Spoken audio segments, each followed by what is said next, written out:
Evet, bence en önemli benzerliklerden biri demokratik bir süreç talebidir.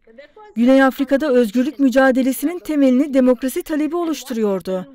Ve olan şuydu, bence bu APO'nun yani Yoldaş Öcalan'ın yaptığı çağrı ile çok benzer. Bu iki halk arasında bir bağdır. Mahmud'un da söylediği gibi müzakere sürecinin temelinde taraflar arasında güven vardır.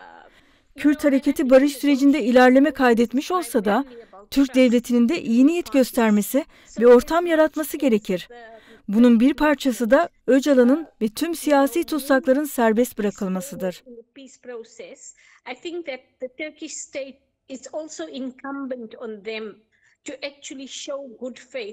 And to create, so part of it is for the release of Öcalan and all political prisoners. Ayrıca Türkiye'de herkes için özgür ve demokratik siyasi faaliyetin güvence altına alınması yönünde kamuoyu önünde bir taahhüt verilmesi gerekir.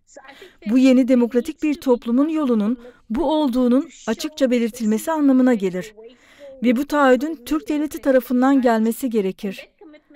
Kendi deneyimlerimizden biliyoruz ki müzakereler asla kolay değildir. Baskıcı taraf her zaman demokratik süreci, barış sürecini baltalamanın yollarını arar.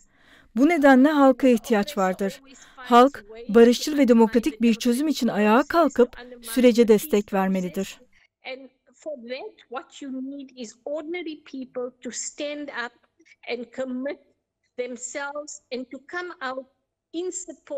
For a peaceful democratic solution and for the just solution for the Kurdish people.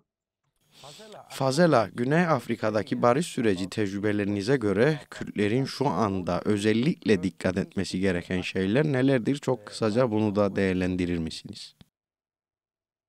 Okay, so I think quite importantly from our point of view is that so there must be mechanisms. Tamam, bence bizim açımızdan en önemlisi şudur. Süreci temellendirecek mekanizmalar olmalı ve Mahmud'un da dediği gibi tüm bunların temelinde şeffaflık olmalıdır. Bir parlamento komitesi kurulduğunda barış görüşmeleriyle ilgili bilgileri gömmeyin. Kamuya açık ve şeffaf bir süreç talep edin.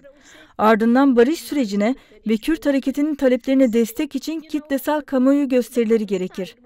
Çünkü biliyorsunuz, karşı taraf size ancak zorladığınız kadarını verir. Size özgürlüğü bir tepsi içinde getirmezler. Bunu anlamanız gerekir. Dolayısıyla bir yandan bir barış süreci vardır ve herkes diyalog ve müzakereye bağlılık ifade ediyor, ancak tüm taraflar bu bağlılığı göstermek zorundadır. Ve bence Kürt halkı açısından bu bağlılık ancak halk desteği ve taleplere verilen kitlesel destekle sağlanabilir. Talepler siyasal faaliyetin özgür bırakılması ve bunun yasal olarak güvence altına alınmasıdır. Yani Mahmud'un dediği gibi bunun için bir yasal süreç oluşturulmalıdır.